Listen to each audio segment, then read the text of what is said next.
계속해서 갈라디아서 말씀 보도록 하겠습니다. 갈라디아서 2장 1절부터 5절까지 말씀입니다. 갈라디아서 2장 1절부터 5절까지 말씀입니다.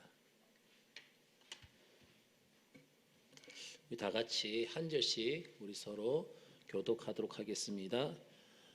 14년 후에 내가 바나바와 함께 디도를 데리고 다시 예루살렘에 올라갔나니 계시를 따라 올라가 내가 이방 가운데서 전파하는 복음을 그들에게 제시하되 유력한 자들에게 사사로이 한 것은 내가 다름질하는 것이나 다름질한 것이 헛되지 않게 하려 함이라. 그러나 나와 함께 있는 헬라인 디도까지도 억지로 할례를 받게 하지 아니하였으니 이는 가만히 들어온 거짓 형제들 때문이라. 그들이 가만히 들어온 것은 그리스도 예수 안에서 우리가 가진 자유를 엿보고 우리를 종으로 삼고자 함이로되. 다 같이 읽겠습니다. 그들에게 우리가 한시도 복종하지 아니하였으니 이는 복음의 진리가 항상 너희 가운데 있게 하려 함이라. 아멘. 할렐루야. 갈라디아서는 이렇게도 표현합니다. 자유의 대헌장이다. 자유의 대헌장이다. 이렇게 갈라디아서를 표현하기도 합니다. 이것은 어떤 감옥으로부터의 해방도 아니고 어떤 이념으로부터도 해방도 아닙니다. 이 해방이라는 것은 바로 갈라디아가 말하는 해방은 잘못된 종교로부터의 해방이다라는 것입니다. 잘못된 종교로부터 해방이다. 바울은 먼저 자기 자신이 예루살렘에 있는 사도들을 만난 적이 없다라는 사실을 밝혔습니다. 우리가 지난번에 보았지 않습니까? 그 이유는 뭐냐면 사람들이 사도 바울의 그 사도성을 부인하려고 하고 있었기 때문이라는 것이죠. 그러나 또 다른 어려운 문제가 있었습니다. 그것은 뭐냐면 바울이 예루살렘 사람들과 예루살렘에 있는 사도들과 전혀 접촉을 하지 않았다면, 그런 접촉이 없었다면, 그러면 이 사도 바울 그가 가르치는 종교는 그러면 또 다른 종교인가라는 것입니다. 그 예루살렘에 있는 사도들과 접촉이 없었다면 그 사도 바울이 가르친 종교는 무엇인가? 새로운 종교냐라는 것이죠.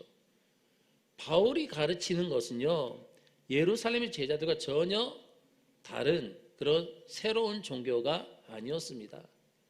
바울이 예수님으로부터 받은 것은 그들과 같은 신앙이었어요. 예루살렘에 있는 사도들과 같은 신앙을 받은 것입니다. 단지 예루살렘의 제자들이 뛰어넘을 수 없는 부분이 있었잖아요. 예루살렘에 있는 제자들이 뛰어넘을 수 없는 그 유대교의 장벽을 위하여서 우리 주님이 새로운 사람을 준비하셨을 뿐입니다. 그것이 바로 사도 바울이라는 것이죠. 주님이 바울을 세우신 것은 예루살렘의 가르침이 부족하기 때문에 사도 바울을 준비하신 것이 아니라 단지 예루살렘의 사도들도 인간들이기 때문에 어떻게 주님의 가르침을 이방인들에게 마음껏 전하기에는 제약이 있었던 것뿐이었어요. 그래서 마음껏 이방인들에게 복음을 전할 수 있는 한 사람을 준비를 시키셨는데 그 사람이 바로 사도 바울이다라는 것이죠.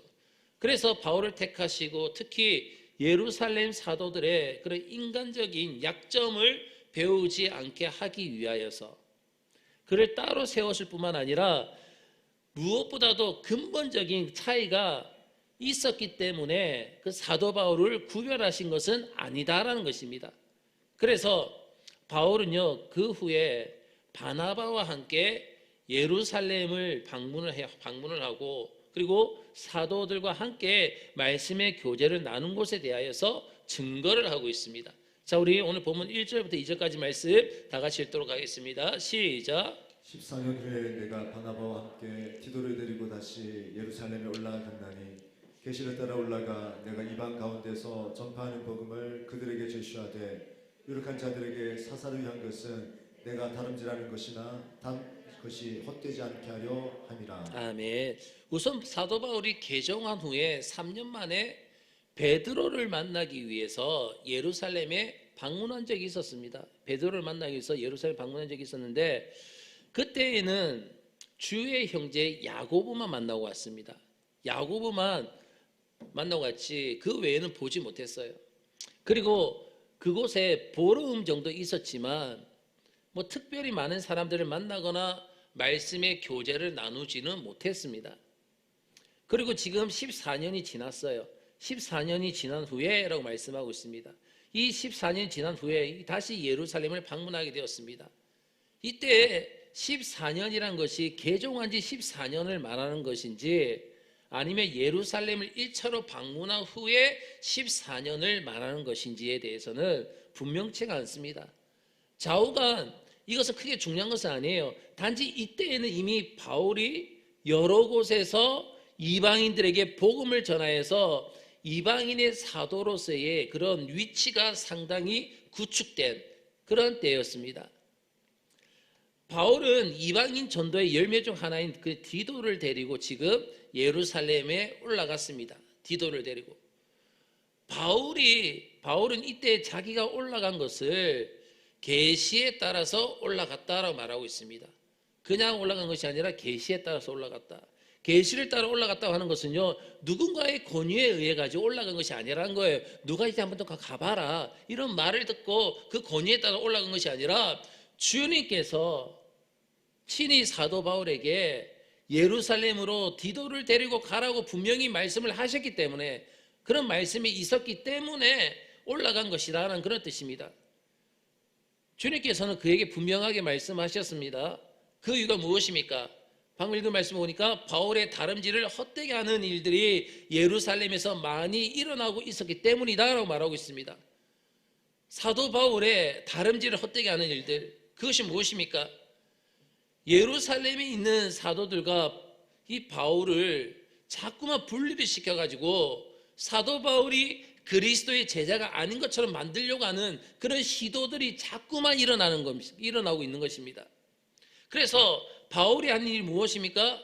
예루살렘의 중요한 사도들과 함께 주님의 말씀을 가지고 나누는 그런 시간을 가졌다는 것입니다.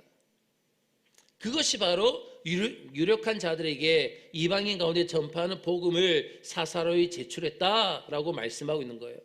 여기서 사사로이 제출했다라는 말이 중요한 것입니다. 그것은 사도 바울이 이 복음이 어떤 청문회와 같은 신문의 형식으로서의 제출한 것을 말하는 것이 아닙니다. 다시 말해서 사도 바울은 예루살렘의 중요한 그 사도들과 함께 다 모여가지고 주님의 말씀을 함께 나누는 그런 시간을 가진 것입니다. 이것은 모두에게 축복이고 모두에게 감동이었습니다. 이 사도 바울의 가르침이 예루살렘의 사도들에게는 큰 은혜가 되었다는 뜻입니다. 아마도 사도들은 바울의 설교를 들으면서 그 안에서 말씀하시는 주님의 음성을 사도 바울의 설교를 통해서 이들은 다 들었을 것입니다. 사탄은 예루살렘의 사도들과 그리고 사도 바울을 이간질시키려고 계속적으로 일을 벌였습니다. 계속적으로 이간질을 시키려고 했지만 바울이 주님의 말씀에 순종해서 올라갔을 때에 나타난 결과는요, 오히려 정반대로 서로는 하나라는 것입니다. 서로 하나라는 사실을 더 뜨겁게 확신할 수 있는 그런 계기가 되었습니다. 물론 우리는요, 사도 바울처럼 주님의 계시로 행동할 수 없습니다. 지금 이 시대는 주님의 계시를 통해 우리가 행동할 수 없어요. 주님은 우리에게 나타나서 누구를 데리고 어디로 가라라고 지금 이 시대에 말씀하지 않으십니다. 그러나 주님은 분명한 것은 우리의 발걸음을 분명하게 인도하신다는 것입니다. 저와 여러분의 발걸음을 우리 주님께서는 분명히 인도하신다는 것. 사랑하는 여러분, 그래서 아무리 가기 싫어도 말씀에 분명히 그런 식으로 나타나고 있고 또 그것이 선하다는 생각이 들 때에, 확신이 들 때에는요, 순종해 보시길 바라겠습니다. 그러면 처음에 내가 생각했던 것과 너무나도 다른 식으로 결과가 나타나는 것을 볼 수 있을 것입니다. 주님은 너무나도 많은 것을 준비시켜 놓으셨다는 것을 깨닫게 될 것입니다. 주님께서 많은 것들을 우리를 위해서 준비해 놓으셨다. 이것을 깨닫게 될 것입니다. 여러분, 우리에게 필요한 것은요, 사도들이 들었던 바로 그 복음입니다. 복음. 다른 것이 아니라 그 사도들이 사도 바울로 인하여서 함께 들었던 그 복음이 우리에게 필요하던 것입니다. 바울이 무엇이라고 말씀하고 있습니까? 우리 로마서 1장 16절 말씀 한번 찾아봅시다. 로마서 1장 16절 말씀 우리 한번 찾아봅시다. 잠은 오시고 눈은 감기시니까 찾읍시다. 로마서 1장 16절.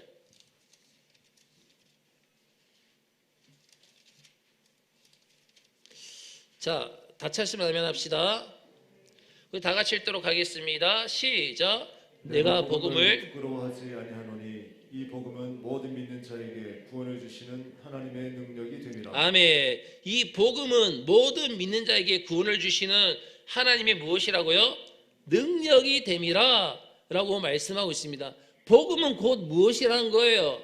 하나님의 능력이라는 것입니다. 복음은 곧 하나님의 능력이다. 그래서 복음을 듣지 못하면요, 하나님의 능력을 체험하지 못하는 거예요. 왜요? 복음이 곧 하나님의 능력이기 때문에 어떻게 복음을 빼고 하나님의 능력을 체험할 수가 있겠습니까? 그래서 오랫동안 윤리적인 그런 말씀만 들은 사람들은 그래서 힘을 내지 못하는 이유가 바로 여기에 있습니다. 왜요? 복음을 듣지 않기 때문에. 복음을 들어야지만이 그 복음으로 인하여서 하나님의 능력이 임하기 때문인 것이죠. 우리 계속해서 우리 본문 3절 말씀 볼까요? 3절입니다. 다 같이 읽도록 하겠습니다. 시작. 그러나 나와 함께 있는 헬라인 디도까지도 억지로 할례를 받게 하지 아니하였으니. 아멘. 유대인 그리스도인들이요, 넘을 수 없었던 가장 큰 걸림돌이 무엇이었습니까? 가장 큰 걸림돌, 바로 할례를 받지 않는 자와 교제를 나눈 것이었습니다. 유대교는 이방인과 그리고 할례 받지 않는 자들과 교제를 금하고 있습니다. 예루살렘에 있는 제자들은요, 마치 이렇게 쓰면 스위스 같은 거예요. 스위스의 특징이 무엇입니까? 중립이라는 거죠. 중립국가라는 것이죠. 그래서 예루살렘에 있는 제자들은 마치 중립국 같은 형편에 있는 그런 사람들이었습니다. 그래서 그들에게는요, 복음도 있었고 그들에게는 유대교도 있었단 말이에요. 중립적이기 때문에. 근데 유대교는 무엇입니까? 완전히 노예의 종교였습니다. 노예로 만들어버리는 그런 종교였습니다. 그리고 디도는 어떤 이방인이었습니까? 디도는 유대교를 맛본 자가 아니라 복음에서의 자유를 맛본 사람이 디도였어요. 예수 그리스도의 복음으로 인하여서 그 안에서의 자유함을 맛본 사람이 바로 디도였습니다. 그래서 자유지역에 있던 자가 중립국에 가면요, 다시 잡힐 가능성이 있습니다.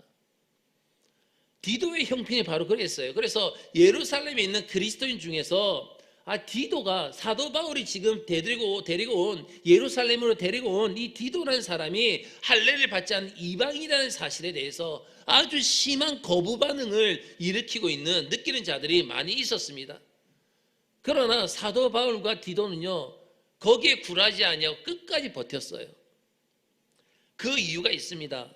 왜 사도 바울은 디도를 할례를 받게 하지 아니하고 디도도 할례를 받지 않고 그렇게 끝까지 버텼는가?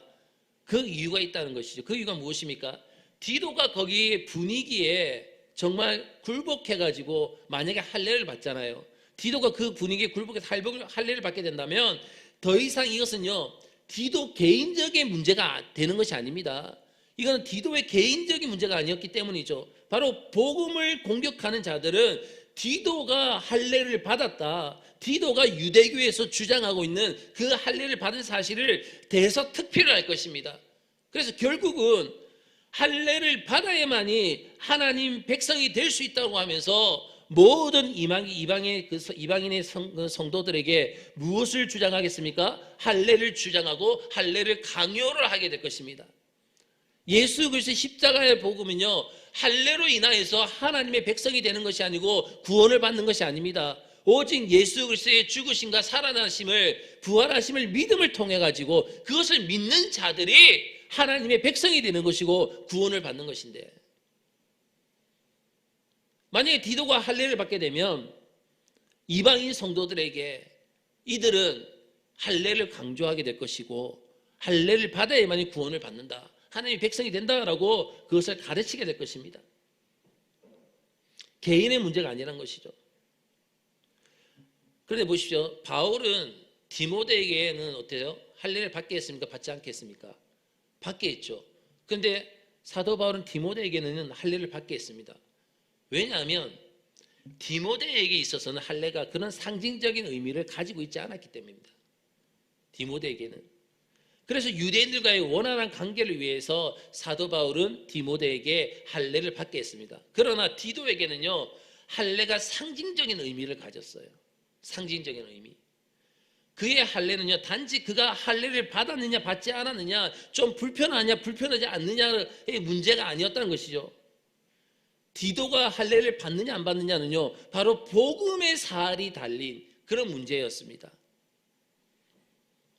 바울이 이 할례의 문제에 대하여서 이토록 예민하게 대처하고 있는 이유가 무엇입니까? 바로 예루살렘 교회 안에는요, 가만히 들어온 거짓 형제들이 있었기 때문이라는 거예요. 자, 우리 한번 봅시다. 4절부터 5절까지 말씀입니다. 다 같이 읽도록 하겠습니다. 시작. 이는 가만히 들어온 거짓 형제들 때문이라. 그들이 가만히 들어온 것은 그리스도 예수 안에서 우리가 가진 자유를 엿보고 우리를 종으로 삼고자 함이로되, 그들에게 우리가 한시도 복종하지 아니하였으니 이는 복음의 진리가 항상 너희 가운데 있게 하려 함이라. 아멘. 사도 바울이 두려워하고 있는 것이 무엇입니까? 다른 거 아닙니다. 이 지상의 교회는 완전하지 않다는 거예요. 지상 교회는 결코 완전하지 않다는 것. 이 지상의 교회는요, 얼마든지 참으로 그리스도의 복음으로 중생하지 않은 자들, 예수 그리스도를 복음으로 인하여서 우리가 정말 중생하지 않은 그런 자들이 많이 들어와 있을 수가 있다라는 것입니다. 그들은 근데 자기 자신을 그리스도인으로 알고 있습니다. 거듭남의 경험도 없고 거듭나지도 않았는데 내가 교회 안에 있음을 통하여서 나 자신이 진정한 그리스도인이다라고 알고 있습니다. 바로 이것이 문제라는 것이죠. 그러나 그는 그리스도인입니까? 그리스도인이 아닙니까? 그리스도인이 아닙니다. 왜냐하면 진정한 그리스도인은 예수 그리스도의 십자가 복음을 인하여서 거듭남이 있어야지만이 진정한 그리스도인이 되는 것입니다. 그래서 이런 사람들은요, 진정한 그리스도인이 아니라 바로 세상에 속한 사람입니다. 근데 자신들은 그리스도인이라고 생각하고 있습니다. 그게 문제라는 것이죠. 그러니까 그의 말하는 것이나 생각하는 것은 어때요? 그런 사람들은 세상적일 수밖에 없다는 것이죠. 진정으로 그리스도께 속하지 않는 자가 교회에서 중요하지 않은 자리에 있으면요, 중요하지 않는 그런 자리에 있으면 별로 큰 상관이 없습니다. 그리고 하나님께서 은혜를 주시면 귀한 은혜를 통하여서 또한 진정으로 그리스도인이 될 수도 있습니다. 거듭나는 역사가 나타날 수도 있습니다. 하지만 문제는 뭐냐면 이렇게 중요하지 않은 자리에 있으면 별로 큰 영향을 미치지 못하기 때문에 어느 정도 괜찮습니다. 그러나 인간의 무지로 인해 가지고 아주 중요한 위치에 이런 사람들이 있게 된다면 어떻게 됩니까? 진정으로 복음으로 인하여서 거듭난 자를 자기처럼 만들려고 하는 것입니다. 자기처럼 만든다는 것이 무엇을 의미합니까? 진정한 내용은 없고 껍데기만 가지는 거예요. 껍데기만 가지고 모든 것을 하는 것입니다. 그것이 다시 진정한 구원의 기쁨을 잃어버린 것이고 다시 그것이 노예가 되는 거예요. 자기가 원하고 기뻐서 종교 행위를 하는 것이 아닙니다. 내가 기뻐서 내가 즐거워서 종교 행위를 하는 것이 아니에요. 단지 사람들의 눈이 무서워서 그렇게 할 뿐이라는 것이죠. 복음의 특징이 무엇입니까? 기독교는요, 기쁨의 종교라는 것입니다. 기독교는 은혜의 종교입니다. 기독교는요, 하나님께서 주시는 평강의 종교가 기독교인 것입니다. 무엇을 하든지 어쩔 수 없는 의무감에서 하는 것이 아니에요. 어떤 것을 할 때에 내가 의무감을 하는 것이 아니라 구원의 기쁨으로 모든 것을 하는 것입니다. 구원의 은혜로 인하여서 모든 것을 하는 것이고 구원의 평강으로 인하여서 내가 모든 것을 하는 것입니다. 그러나 기쁨이 없이 다른 사람의 비난이 두려워서 할 때에 그 종교 행위는요, 더 그의 마음속에는 모든 기쁨과 평강과 은혜를 다 빼앗아 가게 되는 것입니다. 구원의 감격도 없고 기쁨도 없고 평강도 없고 은혜도 없게 되는 거예요. 하나님의 사람들에게 가장 큰 고통은요, 기쁨이 없이 은혜가 없이 즐거움이 없이 평강이 없이 억지로 무슨 일을 하는 것입니다. 왜요? 여러분, 이 지상의 교회는요 완전하지 않습니다. 천상교회가 완전한 것이지 이 지상의 교회는 완전한 교회가 아닙니다.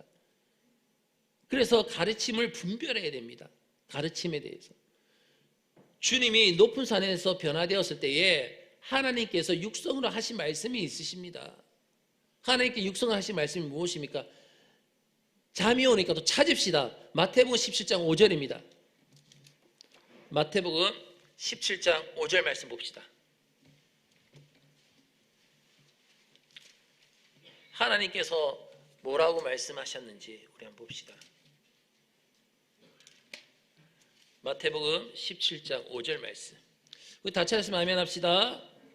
다 같이 읽도록 하겠습니다. 시작. 말할 때에 호련히 빛난 구름이 그들을 덮으며 구름 속에서 소리가 나서 이르시되 이는 내 사랑하는 아들이요 내 기뻐하는 자니 너희는 그의 말을 들으라 하시는지라. 아멘. 이는 내 사랑하는 아들이요 내 기뻐하는 자니 너희는 그의 말을 어떻게 하라? 들으라고 말씀하시는 거예요. 너희는 그의 말을 들으라. 이 세상에서 영혼을 가르칠 수 있는 유일한 교사는 뭐냐면 오직 하나님의 아들이신 그리스도밖에 없음을 여러분 믿으시길 바라겠습니다. 이 하나님의 아들만이, 그리스도만이 우리 영혼의 교사가 되는 거예요. 그래서 우리는 오직 누구의 말씀을 들어야 됩니까? 그분의 말씀을 들어야 되는 거예요. 그 예수 그리스도의 말씀을 들어야 되는 것입니다. 주님의 가르침의 특징은요, 우리를 더욱더 거룩하게 하시는 거예요. 다른 소리를 듣는 것이 아니라 주님께서 하신 그 복음의 말씀을 우리는 들어야 될 줄로 믿습니다. 여러분, 그리스도인의 힘이 어디에서 나옵니까? 그리스도의 힘은요, 바로 거룩한 생활에서 나오는 거예요. 그리스도인이라고 하면서 정말 힘이 없고 비실비실한 이유가 무엇입니까? 거룩한 삶을 살지 못하기 때문에 그렇다는 거예요. 거룩한 삶을 살지 못하기 때문에. 제가 주일을 앞두면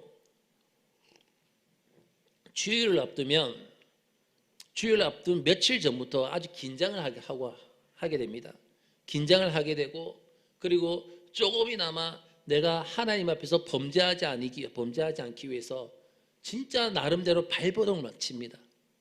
왜냐하면 주일날 하나님의 말씀이 선포되어질 때에 내가 하나님 앞에서 거룩한 삶을 사는 데에 내가 실패하게 되고, 내가 정말 죄악 가운데 계속 머물러 있다가 거기 빠져있다가 호적거리다 나와가지고 말씀을 증거하게 된다면 그 말씀은 능력 있는 말씀이 되지 못하기 때문인 것이죠.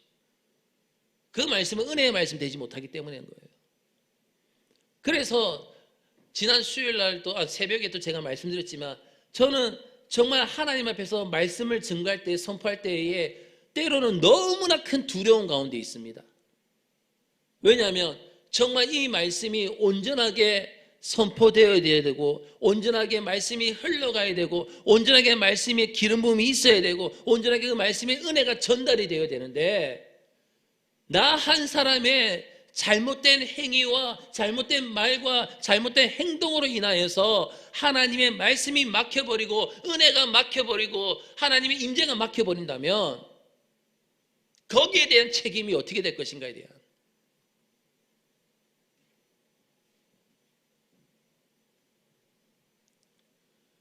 그러니까 가민성 대장군이 있을 수밖에 없는 거예요. 정말. 왜요? 그리스도의 힘은요, 다른 데서가 아니라 주님의 말씀을 내가 들음으로, 하나님께서 말씀하신 같이 그의 말씀을 들음으로 해가지고 거룩한 삶을, 거룩한 생활을 살아올 때에 거기서 예수 그리스도의 능력이 나타나기 때문이라는 것입니다. 사도 바울이 말하고 있는 것이 무엇입니까? 사도 바울이 말하고 있는 것, 이는 복음의 진리로 너희 가운데 항상 있게 하려 함이라 라고 말씀하고 있습니다. 사도 바울은 갈라디아 교인들에게 이 복음이 충만하길 원했어요. 이 복음이, 예수 그리스도의 이 복음이 충만하길 원했습니다. 왜냐하면 이들은요, 복음을 너무 흔하다고 생각해가지고 중요하지 않게 생각을 하려고 하고 있었기 때문이라는 것입니다. 예를 들면 이거예요. 복음이란 건 말이야, 우리가 늘 듣는 거야. 복음은 우리가 늘 듣는 것이야. 우리는 좀 더 새로운 것을 듣고 싶어. 뭐 그 다음 내용은 때 뻔하잖아. 우리 늘 들었잖아. 뭐 뻔한 내용인데 뭐 새로운 것 좀 없나? 사도 바울이 말하는 것이 무엇입니까? 사도 바울이 말하는 것, 가장 행복한 것이 복음을 항상 들을 수 있다는 것입니다. 가장 행복한 것은 복음을 항상 들을 수 있다는 것. 여러분, 우리 솔로몬 때 한번 넘어가 볼까요? 솔로몬 때. 자, 한번 보십시오. 한번 여러분 솔로몬 시대를 한번 잘 생각해 보십시오. 솔로몬의 시대 때에 솔로몬의 영광의 특징이 무엇이었습니까? 솔로몬의 영광의 특징, 은과 금이 귀하지 않았다는 거예요. 그렇죠? 은과 금이 귀하지 않았습니다. 특히 은은요, 뭐라고 표현되고 성경에 뭐라고 표현되고 있습니까? 돌처럼 아주 흔했다. 엄청나게 이 그때의 시대에 잘 살았다는 거죠. 아주 풍족했다는 거예요. 주변의 돌들과 같이 아주 흔했다는 것이 은이. 그런데 금이나 은보다 더 흔했던 것이 있었습니다. 솔로몬 시대에, 솔로몬의 영광 가운데에 금이나 은보다 더 흔했던 것이 있었는데 그것이 여러분 무엇이었을까요? 그것은 바로 솔로몬의 지혜의 말씀이었습니다. 솔로몬의 지혜의 말씀. 시바 여왕이 솔로몬을 방문을 하죠. 맞죠? 솔로몬을 방문했습니다. 그리고 솔로몬을 방문한 후에 시바 여왕이 한 말이 무엇이었습니까? 다른 거 아니었습니까? 솔로몬의 신하들이 이 복된 말씀을 늘 들을 수 있으니까 참으로 복되다라는 말을 했습니다. 늘 이 말씀을 들을 수 있으니까 정말 솔로몬의 신하들이 정말 복되다. 사랑하는 여러분, 가장 복된 것은요, 이 복음의 진리가 날마다 우리 가운데 늘 충만한 것임을 믿으시길 바라겠습니다. 그리고 우리 늘 이 복음의 진리를 들을 수 있다는 거, 볼 수 있다는 거, 깨달을 수 있다는 거, 그리고 이 복음의 진리를 붙들고 우리가 기도할 수 있다는 것, 이것이 우리에게 얼마나 큰 축복인지 모릅니다. 왜 이게 또 중요하냐면 복음의 진리가요, 여러분 충만하지 않는다는 것은 바로 사탄의 무서운 노예의 공작이 시작되는 것입니다.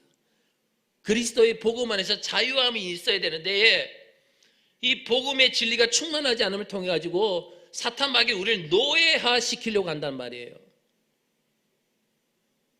복음의 진리가 희귀해지면서부터 사탄의 공격은 시작되는 것입니다. 사탄의 공격이 시작되는 것. 우리는요, 노예화되는 것이 당연한 것이 아니라 참된 자유가 당연한 것이 되어야 될 줄로 믿습니다. 그리스도 안에서 그리스도의 복음으로 인하여서 하나님의 말씀으로 인하여서 우리가 참된 자유함이 되는 것, 이것이 당연한 것이죠. 사탄을 여러분 결박시키고 싶습니까? 사탄을 결박하는 방법은 간단합니다. 바로 진리가 밝혀지면 사탄은 결박당할 수밖에 없는 것입니다. 예수 그리스도의 복음의 진리가 밝혀지면, 비춰지게 되면 사탄은 결박될 수밖에 없는 것입니다. 진리가 희귀할 때에 교회는요, 사탄의 결박 안에 들어갈 수밖에 없는 거예요. 그래서 우리는요, 무엇보다도 저와 여러분은 진리를 목숨 걸고 밝혀야 될 줄로 믿습니다. 저와 여러분은 정말 예수 그리스도의 십자가 복음의 진리를 목숨 걸고 그 빛을 비춰야 될 책임이 저와 여러분에게 다 있음을 여러분 믿으시길 바라겠습니다. 여러분, 복음을 소홀히 하지 마십시오. 늘 듣는 말씀이라고 업신여기지 마십시오. 그리고 또 이 말씀이야, 여러분 예상하지 마십시오. 하나님께서는 똑같은 말씀을 통하여서 또 다른 은혜를 주시고 또 다른 것을 깨닫게 하시고 또 다른 축복을 주시고 또 다른 역사를 일으키신 분이 우리 하나님이십니다. 하나님의 말씀을 업신여기지 말라는 거예요. 복음을 업신여기지 말라는 거예요. 주 예수를 믿어 그럼 너와 너희 집이 구원을 얻으리라. 하나님이 세상을 이처럼 사랑하여 독생자를 주셨으니 이는 저를 믿는 자마다 멸망치 않고 영생을 얻게 하려 하심이라. 우리가 다 알고 있는 말씀이에요. 우리가 수없이 들은 말씀이에요. 하지만 또 이런 말씀이 또 선포되어지면 또 그 말씀을 알고 있지가 아니라 하나님께서는 그 복음을 통하여서 그 예수 그리스도의 십자가의 복음을 통하여서 진리를 통하여서 우리에게 또 다른 것을 알게 하시고 또 다른 것을 보게 하시고 또 다른 것을 깨닫게 하시고 또 다른 축복을 주시고 이 복음으로 인하여서 그 은혜를 인하여서 우리를 또다시 세워주신다는 사실을 여러분 기억하시고 주님의 복음 앞에서 겸손할 수 있기를 주의 이름으로 축원합니다. 우리 모두가 2021년을 마무리하는 이 시점에서 주님의 복음을 붙들고 다시 한번 2022년을 다시 한번 그 은혜로 시작할 수 있는, 결단할 수 있는 그런 기회와 계기가 될 수 있기를 주의 이름으로 축원합니다. 다 같이 기도드리겠습니다.